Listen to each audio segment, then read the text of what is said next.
Elevate your virtual meeting game. Go from dull to dynamic. If you're new to the channel, I go by the name of ED. For all you smart and intelligent folks out there, listen, that just simply means Ed. I have an 8.8 point framework in which I plan, my goal, my mission is to unpack today's title, which is entitled How to Run a Virtual Meeting. Best virtual meeting tips. Again, how to run a virtual meeting, best virtual meeting tips.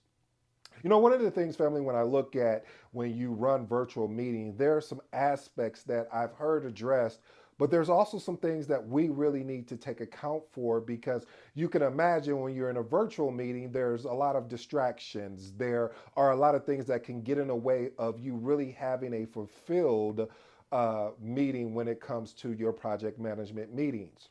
So I'm going to unpack these eight, and I hope that they really work for you as they've worked for me. All right, point number one, set a clear objective and agenda. Listen, a well-defined agenda with people that are going to be speaking to each one of those agendas. Now, if you're going to be the individual that will be speaking for each one of the agenda topics, then that's fine. You won't have to, of course, put anyone. But if you have various people coming in and out, my recommendation, my thought behind it is putting the person that's going to be speaking with the time that's allowed it. So, if, for instance, here's an example. You know, I always like to make it actionable. If, for instance, let's say I'm speaking at your meeting, my time frame for that is boxed in at 15 minutes. Then at that 15-minute mark, I should be getting the wrap up sound, like the Grammy wrap up sound, or is it the Oscar wrap? I think it's the Oscar wrap up sound when that music starts playing. Well, that's what we have to do, family. We have to run a very concise meeting because, again, you don't know if someone else has another meeting up against this, or even you, as the project manager, if you may have another project management meeting that's right up next. Again, family, I want to let you guys know. Again, the Magnetic Project Management School is on its way. We are still on schedule for March 9th, which will be this Saturday, which I'm super excited for. So you'll start seeing more content getting put there.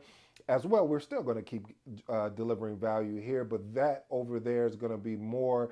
We're going to go more in depth. There's going to be more like tutorials where I'm going to go in depth about project management, helping you, like, for example, what are the 49 process, unpacking that particular thing of the 49 process, as using that as an example, is going to be key and huge for you on your project management journey if you're taking the CAPM or the PMP exam.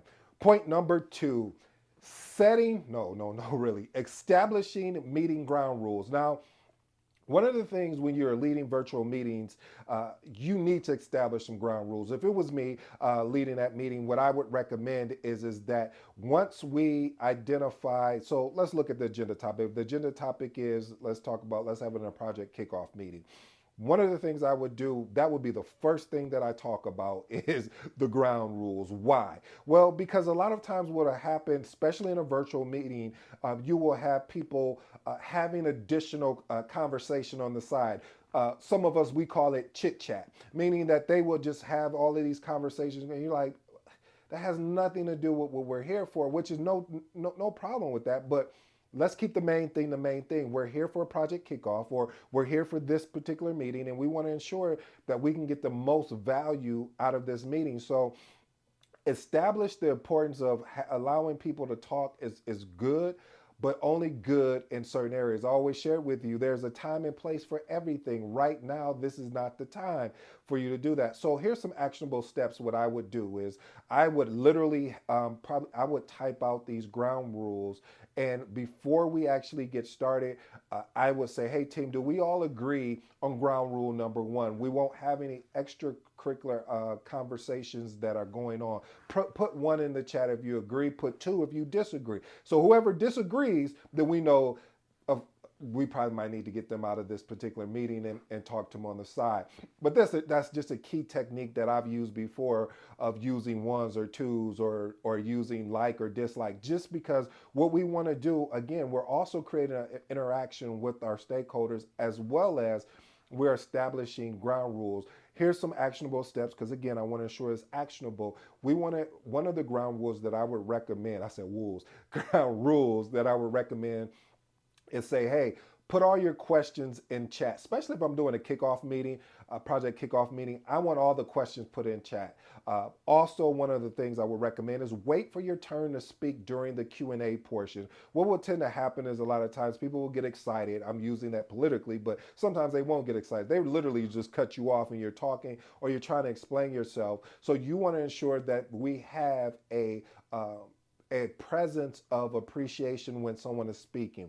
So if someone is speaking, a stakeholder is speaking, and someone goes to get ready to cut them off, you got to be fast on that mute button and mute them really quick. And if it's a game of you and them going back and forth on mute, that's just part of the play. Unfortunately, if they can't adhere to the ground rules, or just kick them out the meeting, and you deal with that afterwards. And if they ask, well, why did you kick me out the meeting? I was trying to give a point. Well, we agreed at the beginning of this meeting that we were going to allow each other to finish the thought, and then we would open the floor up for questions, but we were going to be respectful. We're all professionals here, that we should be able to have a great, intelligent conversation about whatever that is. Most of the time, again, we're on project kickoffs or just your weekly meetings or bi-weekly meetings, however you have those established. Point number 3, incorporate icebreakers. Now, when I say incorporate icebreakers, I did a video about certain icebreakers that you can leverage. But when you are doing,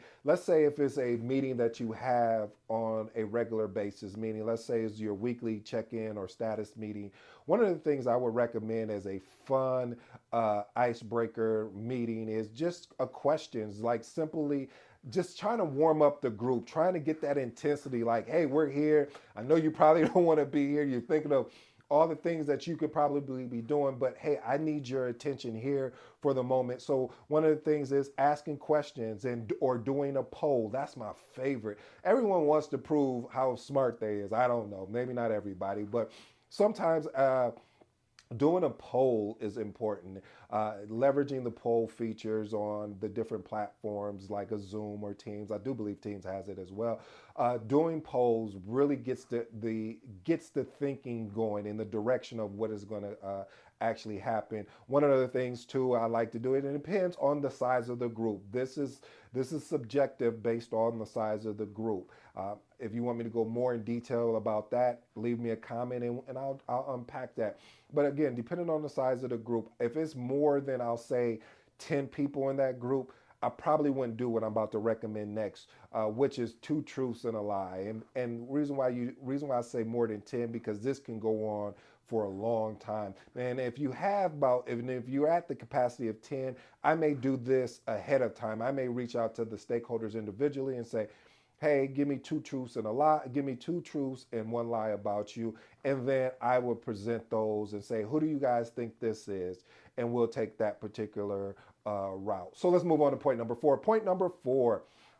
Encourage. You see how I'm doing this? Encourage active participation. Listen, family, you really want to encourage that your team gets an opportunity, especially for my introverts out there that really gets really quiet, and then they'll pull you aside and they're dropping all of these amazing gems and gold, and you're like, well, you didn't say that during the meeting. So you really have to be a really amazing facilitator when it comes to leading projects and engaging your team. Start calling their names. Anybody, when you hear their name call, you're at attention. I mean, you could be doing something over here and you hear your name, you just, I don't know why I just did that. Like I'm breakdancing, on you. Anyway, I digress. But no, another thing you could do as an actionable step, use a round robin to really, and that catches people off guard too, round robin, and call on your participants directly for their insight. Hey, John, what did you think about what we just talked about here? Now, this does 2 things for you. First of all, it lets John know you care about his thoughts and or opinions.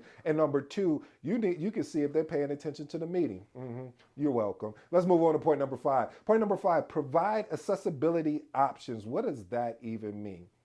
Listen, family, one of the things I'm noticing more and more is being able to provide accessibility. Like, for instance, regardless of the disability, it really creates a more inclusive type experience where you're able to offer, captions or the screen sharing ability, asking participants about any specific needs. And this is, you'll be able to develop that more and more as far as you're engaging with your stakeholders to understand their particular needs. Sometimes I'll use a tool like SurveyMonkey to actually say, is there any particular needs that we need to be cognizant of as we're navigating through this project. I want to ensure you're getting the best value out of it, as long as and as well as I'm delivering the best value. Point number 6, optimizing for time zones. We're a global economy now, so we have to be ensured that we're optimizing our meetings that's going to fit the stakeholders that are part of our project. So there's no need for you to have an afternoon meeting. Let's say, I don't know, let's say 2 p.m. Eastern, or 4 p.m. Let's use 4 p.m. Eastern, when you know you're working with a team out in London, or you're working with a team that may be on a different time zone, just in general. So you want to be cognizant of that, of your team's uh, resource availability when it comes to setting up and scheduling meetings, because you want to ensure that the right people are there, the right stakeholders are there, especially when it comes to making decisions. Because what it end up happening is then now you're going to have to set up another meeting probably that next day, which is going to take away from the value and the continuity of the actual engagement that you particularly could have. Point number 7, this is my favorite: breakout rooms. Oh, I love doing this breakout rooms. The reason why I love breakout rooms, family, is because breakout rooms allow your stakeholders to facilitate amongst themselves, and it really goes for it. It takes, like, you have a topic, it allows you to go deeper on the topic. And then here's an actionable step for you, because I don't want to leave you out. Plan segments of your meeting for breakout sessions. And when you do that, you're going to have to do something just like we talked about creating ground rules. You want to ensure you provide clear instructions. And here's another one. I wasn't even going to say this, but I really think it's going to be imperative if you decide to do breakout rooms. You need to make sure you're visiting those breakout rooms. I've seen this a lot of times where I would see a project manager do breakout rooms and they would never go visit them. And I'm sitting there like, you need to be visiting and ensure that the team is keeping the main thing, as far as based on the clear roadmap that you gave them. And that once they're done, that if they're done, then allow them, if they want to have at that point chit chat or have that type of conversation, they can. And it also really creates more of a networking and getting to know people a little bit better. Point number 8, ensure digital security. Listen, for your meetings, you want to have passwords aligned with them, because I've noticed in the past, I'm going to call myself out, where I didn't have passwords or have a enablement where there was a waiting room. What tends to happen, you'll just see people pop in and you're like, who is this? And they're like, oh, well, they're part of such and such group. Well, we're not talking with such and such group. We're talking with this group here. We have a strategy to meet with that group, and we don't want the communication to be crossed in what we're trying to deliver to this particular group. So by protecting and creating confidential, because there may be things that are said that is not supposed to be heard by the other group. You are, again, project manager, you are the leader of that team, and you want to ensure that there is a safe place for people to have this conversation. And sometimes you don't need other people joining in that are not supposed to be prevalent to this conversation. Because a lot of times, I've been guilty of it as well, where you afford a meeting on and thinking that person needs to be there, and they don't. All right, family, I do have 2 bonuses for you. The first bonus is another one that I left off on purpose, because I wanted to talk about it in my bonus, is using collaboration tools. Tools like Google Docs or Zoom, they have a lot of good I said Google Docs, Miro. I love that little whiteboard collaboration. But Zoom and Teams, they've come a long way. When I say a long way, especially Teams has that collaboration piece, and Zoom has always had it, and they took it up another notch as well. So I really appreciate what Zoom is doing there. But just really providing a more opportunity to integrate with collaboration tools. It makes people feel like they're part of the meeting, instead of this just showing up for an assignment and then they frustrated and not paying attention. My next bonus is, I know I might get a lot of kickback for this, but I'm used to it by now. Most people will say, put out meeting minutes. Okay, yeah, that's great. but when do you put them out? Do you put them right out after the meeting or the next day? For me, again, it's subjective. For me, I found it in my best interest to put them out the next day. Why? Here's my why for anybody that wants to disagree, and you're entitled to that. The reason why I put them out the next day is because you've slept. Mhm. That's it? No, okay, I'll give you more context. No, the reason why, family, I put it out the next day is because what it really truly does, it really shows that this meeting was valuable by saying that just imagine you, somebody that go to multiple meetings and you're getting all these multiple meeting recaps. Wouldn't it be better if you seen the meeting recap the next day versus because you're getting all of it? So again, the reason why I put mine out the next day because most people put them out the same day. So it's just gonna be another email in your inbox versus if it's the next day, you're like, oh man, you're right, we did talk about that versus oh yeah, okay, cool. So that's the reason why I do it. I want to make sure that I appreciate their value of them being there, but yet and still, I don't want to be like everyone else. I want to raise the bar and be exceptional. Here's some of my closing remarks, family. I only have three, as you know. First of all, ground rules, ground rules. Say it with me.